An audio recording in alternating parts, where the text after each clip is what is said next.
Looks like Gale Head is the next hut and it's 6 miles away, roughly 5.8. I gave you some misinformation earlier. I see some trail maintainers doing their thing, so I asked them because I noticed how the trail spent away from what I thought was Mount Washington. That was actually called Cannon Mountain.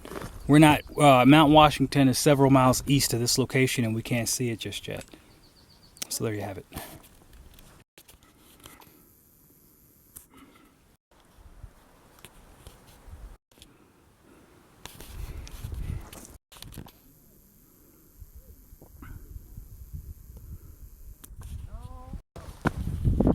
See, that's a tent site right there. That's where you pitch a tent, on top of the world.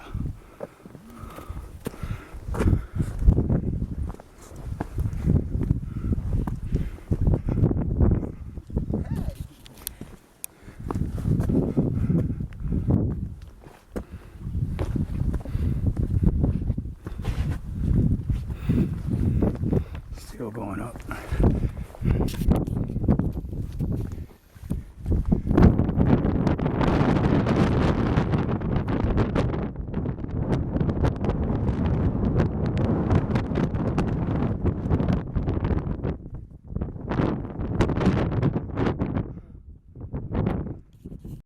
Camp on top of the world. Right inside there. See, I would do that all day long. But it's 3:45 and we still got miles to do.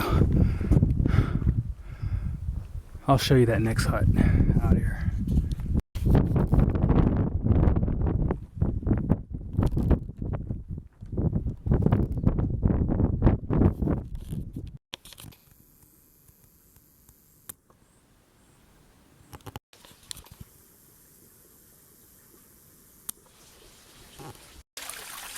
Going down.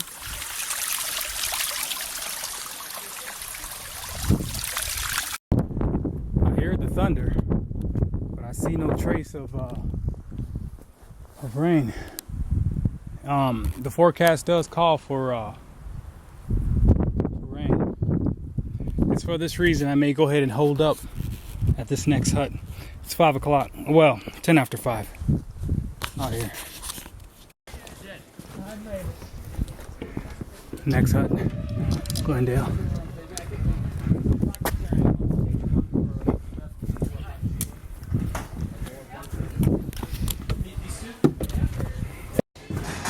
Well, it's 5:41. I made it to Glen Head Hut. Unfortunately, they're not taking. They're not doing work for stay. I mean, they're doing it, but apparently she took the hikers in at 4 o'clock as opposed to after 5, and she's not taking any more. So I got no choice but to keep going out here.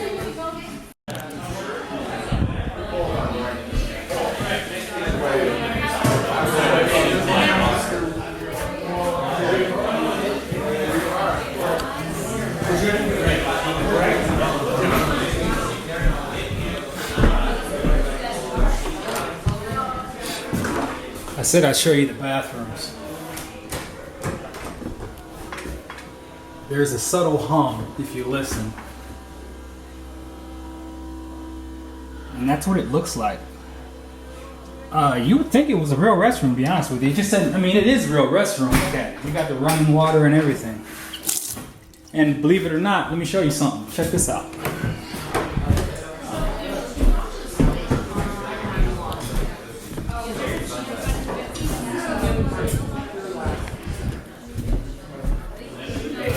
See that?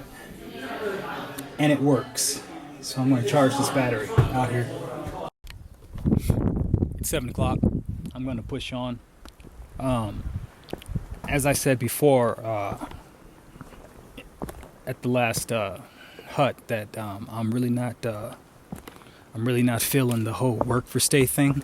However, should the opportunity arise where I hit a hut at exactly the right time, or I'm going to be quitting anyway, then it just makes sense to take advantage of it. That kind of happened right now. This hut is it's a very small one, but they're packed. when I came in, basically it's like this.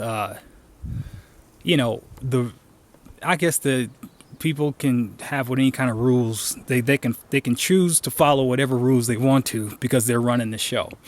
At the end of the day, they got 3 hikers that are staying, that they allowed to come in and stay around 4 o'clock. So basically, when I came in at 5:30, which is around the acceptable time, they said, sorry, we don't have space for you. We're full. I'll say 2 things about that. Number one, you have to look at it this way. They're trying to preserve the hiker experience as far as work for stay. So if they're feeding 1 million people, and then they're going to eat the leftovers, and then they're going to feed the hikers the leftovers, hikers eat a lot. So they'd be shooting themselves in the foot if they just open the door to any hiker that would come in there, and then they have nothing to eat. Now, I'll give them that. But all I could say is, in 2005, they turned no one away. I've seen as many as 9 hikers. I mean, I don't get it, but that's, you know, if that's the way they want to roll it, fine. Number 2 is, I was out here yesterday. When I hiked, there was no through hikers here. When I did 3 miles in, there were some people that came in from the road, hikers. So I guess they spent the night in town, and then they hit the trail and started hiking forward. Okay, so I guess when they get to the first hut, they're like, hey, let us stay. The people in the hut don't know these people did 4 or 5 miles. Okay, maybe I'm exaggerating, but I'm just saying. They don't know that there are people doing 20 miles coming across these mountains looking forward to work for stay. So they're being nice. They're saying, okay, stay. And so when the hikers come in here at the allotted time, 5 o'clock, because they're actually hiking, and they get here and they get turned away, you know, it kind of leaves a bad taste in your mouth. But understand, you know, they're doing their job best they can. They're trying to bring everybody in, one big happy family. I'm cool with that. Another thing is, you know, the hikers come in, whoever they are, if they never had the experience, they deserve the experience. So that's all good too. You know, you don't have to point fingers. Everything doesn't necessarily have to work out perfectly. All right. Like I said before, I had my experience in 2005. I'm not tripping. I'm not really feeling the work for stay now this season anyway, because everything has changed. So I'm going to hike on maybe an hour or so, put some more time in there. But what I'm doing for you is I'm stating the facts. Okay. I'm actually happy that they had a plug down there that I could plug into. So I want you to know I'm not complaining.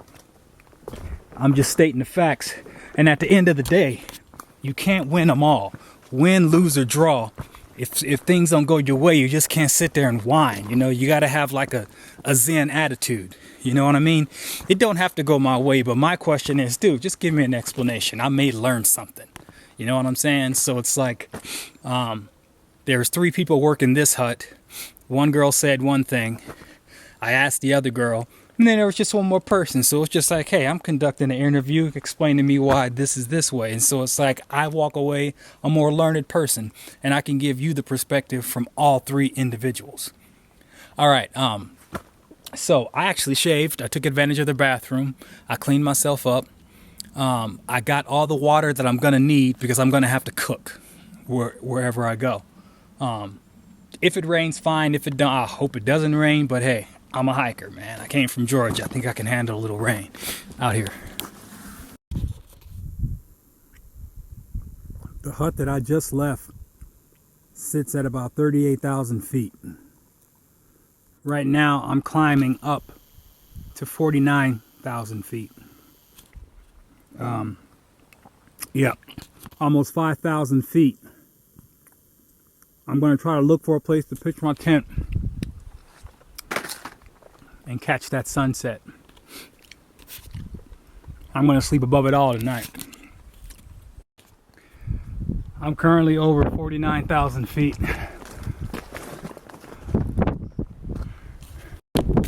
On this rock, I shall pitch my tent. 4,900 feet up. Above it all.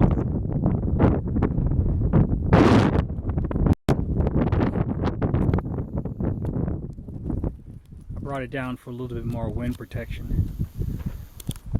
It's 8:30. It's time to cook dinner and go to bed. Out here. View from inside. Good morning. We're going to shoot for my first 20 in the whites. Actually 21. I was at 29 point something on top of that mountain. There's a hut at 250. At we'll just say there's a hut at 50. So that would be 20 miles or 21 miles roughly. Not to say that I plan to stay at the hut, but the hut is an identifier. It's like saying, like me picking shelters, convenient shelters, I'm picking a convenient hut. So that's as far as the distance goes. So let's get cracking out here. The rain missed me last night. Just a little condensation for being so high up with the fog blowing through, but aside from that, it's all good. It's a beautiful day today, or at least it appears to be. By the way, yesterday I did like 16, 17 miles. I don't know if I mentioned that or not.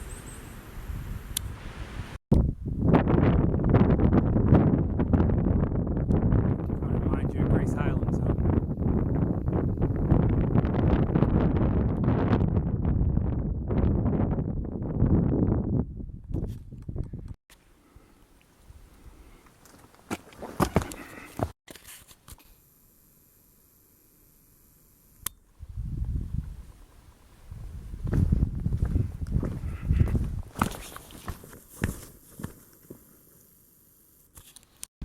Going down and down and down. It is such a perfect day. I tell you what, it's beautiful. By the way, my morale is fine. I'm 100% as far as health. My attitude is cool. Like I said, I don't begrudge anybody in the huts. I mean, you get to work for State, fine. If you don't, fine, no big deal. You know, life is good. All right. It's been pretty easy breezy since I packed up off that mountain. This is what I remember going from hut to hut. But unfortunately, tame trail like this has been too far and in between. Too few and in between. So, all I can tell you is, dude, New Hampshire's hard, even when you hit the huts. And I used to say this one thing. I used to say, oh, when you go to the huts, man, there's kids and people, grandmas there. How hard could it be? But there are also side trails that these people are taking. Because I got to tell you, when I'm dangling off these cliffs and climbing these mountains, I'm not passing 6-year-olds and senior citizens. So I just want to let you know, New Hampshire's hard, period. Out here.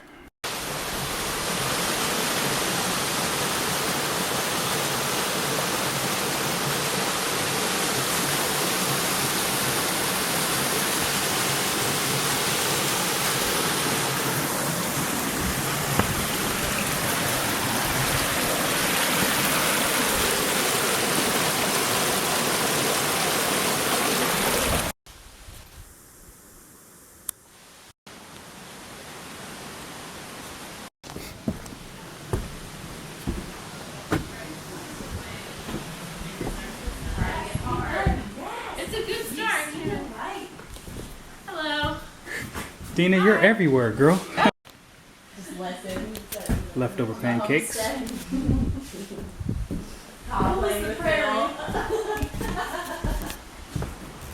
So it's 9:20. They put out some leftover pancakes and I'm all over it. As you can see, all the huts are well manicured. I'm gonna eat right now out here. Yeah, those pancakes are right on time. But that's the way I remember it. That's, you know, you leave a hut, you get to one, anything that they didn't serve or finish as far as breakfast goes, they just throw it on the table. And it's like a free-for-all.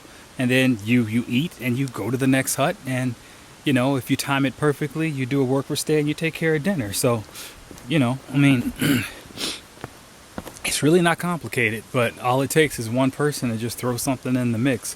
But at any rate, it all worked out for me, so onward out here.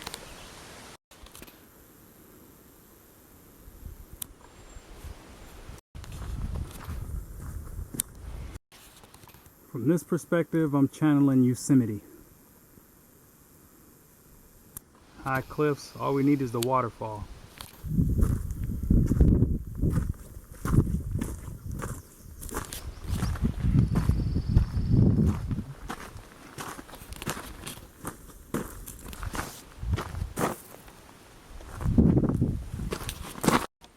Sometimes you just have to stop and just take in the beauty.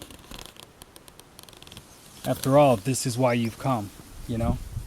Just chill, feel the breeze, appreciate the good weather, listen to the songs of the birds. Just relax for a second.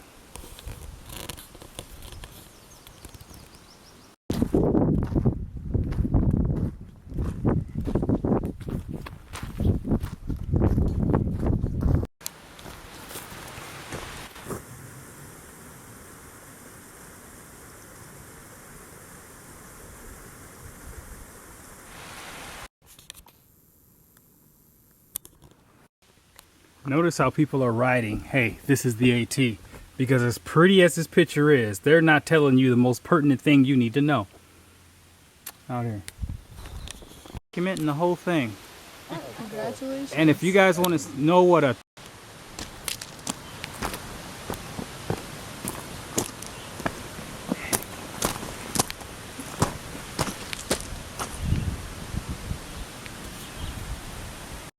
So I'm coming out of Carter's Notch, and then I hit the parking lot, and I'm totally lost. There's no white blaze, there's nothing.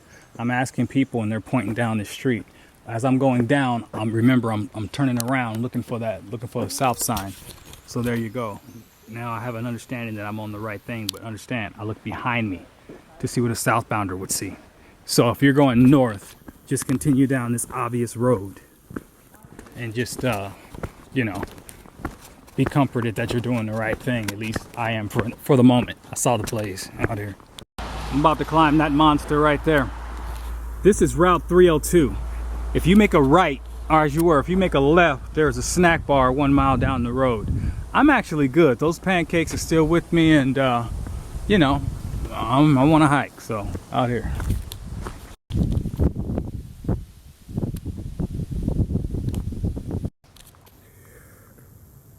This is gonna hurt. But that's what I signed up for out here.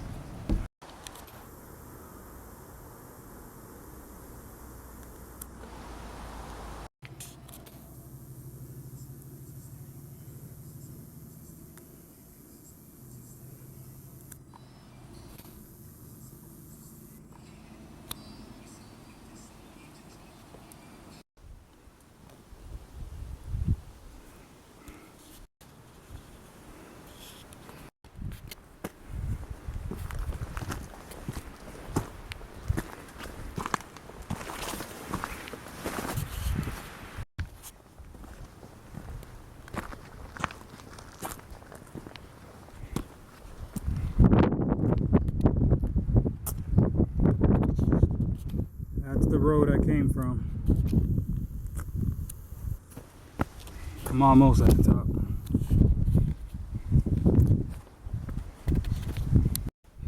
It's raining now. I'm sorta at the top. Unless I gotta go over that over there.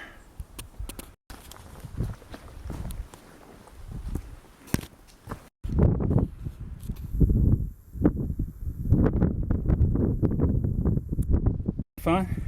Yeah, I know. I'm trying to just look at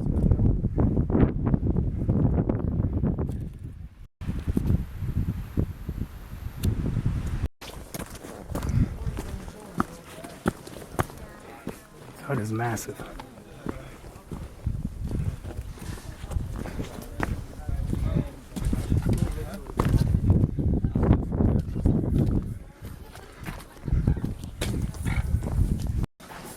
On va être dans les nuages. Il va y avoir des nuages en haut.